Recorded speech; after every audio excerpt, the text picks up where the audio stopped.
ավետարանում Տերն ինչ է ասում է, եթե դուք ձեր սիրելիներին միան սիրեք եւ ձեզ բարիք անողներին միայն բարիք անեք, ինչով եք առավել հարիսեցիներից եւ օրենսգետներից։ Սուրբ Գրիգոր Տաթևացին ասում է,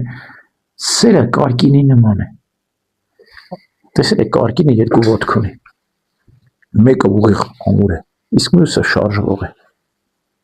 Այդ ուղիղ ամուր սերը ո՞րն է։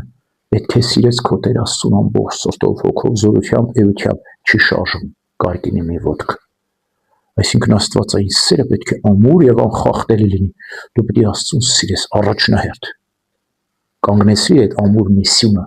քո եւ երկնքի միջև, Աստծո եւ արարածների միջև։ Հետո երկրորդ ոտքը արդեն շարժվում է, երկրորդը ո՞րն է, պետք է սիրես քո ընկերոջը, քո անձի հավասար, հա։ Հետո սկսում ես կարկինը պատրաստեցի, սկսում ես շրջանակներ գծել։ Առաջինը ում ես սիրում։ Սիրում ես քո ընտանիքի անդամներին, քո ծնողին, քո եղբորը, քո քրոջն ես սիրում։ Մի քիչ եթե մեծացրեցիր այդ շրջանակը, հայրենիքդ ես սկսում սիրել, քո լեզուն ես սիրում, քո եկեղեցին ես ավանդություն, հետո քո քրիստոնյա հավատացյալ քույրերին, եղբայրներին ես սիրում։ Դες մեծացրեցի շրջանակը։ Հետո սկսում ես ավելի մեծ ոչ քո հայրենակիցներին սիրել, հա։ Եվ ամենամեծ շրջանը, եթե դու կարողանաս, սիրում ես քո թշնամիներին, քեզ հալածողներին, քեզ նեղողներին, ինչպես Քրիստոս աղոթում էր իրեն խաչողների համար, ինչպես Ստեփանոս նախավական աղոթում էր, ասում էր Տեր Աստված, սա մեղք մի համար էր իրենց, իրեն քարկոծողների համար էր աղոթում։